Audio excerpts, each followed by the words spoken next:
अच्छा, आपकी जो एक मेजर पहचान है वो रेडियो की वजह से है और आपकी आवाज़ जो है वो हम तमाम सुन चुके हैं और हम तमाम उसके बड़े बहुत बड़े मदाह हैं। बहुत शुक्रिया।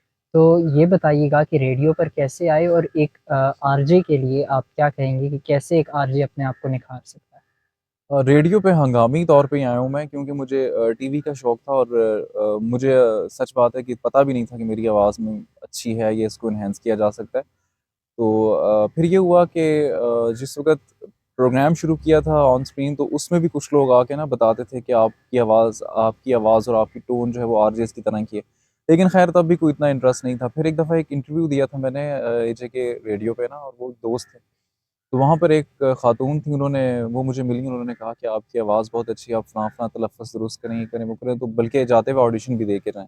ख़ैर वहाँ पे ऑडिशन भी दिया लेकिन फिर उसको दोबारा मैंने फ़ॉलो अप नहीं किया और यहाँ पर एक एफ़एम लोकली अभी भी चल रहा है 105.4 तो वहाँ पर बस दोस्त है कि उनको मैंने कहा कि मैंने जाना है, उन्होंने फिर मुझे वो वहाँ पर हम गए और प्रैक्टिस जो है फिर वहाँ पे स्टार्ट की मॉर्निंग शो के तौर पे 2 घंटे का शो हुआ करता था। अल्हम्दुलिल्लाह लिसनर्स भी साथ जुड़ गए क्योंकि जब आप मेहनत से कोई काम कर रहे होते हैं ना तो अल्लाह ताला फिर आपको ज़रूर उसका फल अता करता है।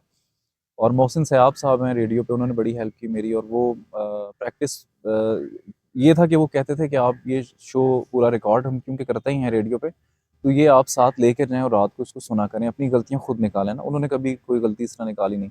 तो वो फिर हम लेके जाते थे, रात को सुनते थे खुद, फिर खुद एनहांस करते गए कि इस तरह बोला, ये टोन थोड़ी धीमी है, ये बीजीएम के साथ नहीं जा रही है, वो करते-करते तो फिर अल्हम्दुलिल्लाह कुछ अरसा लगता है।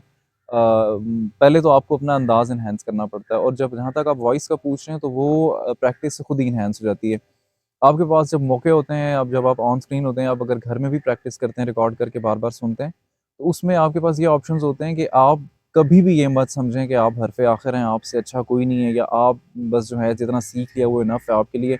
अभी तक जो है आप बल्कि मेरे दोस्त भी हैं, भाई भी हैं, अभी भी जब कोई वर्ड मुझे प्रोनाउंस करना शायरी में नहीं आता तो आपको पता है कि मैं ऐसे है। आपको मैसेज करता हूँ और पूछता हूँ जी इसको किस तरह पढ़ते हैं। तो ये ऐसा नहीं होता कि सबको सब कुछ आता है, आपने वक़्त के साथ सीखना होता है और सीखने का मरहला कभी भी ख़त्म नहीं होता।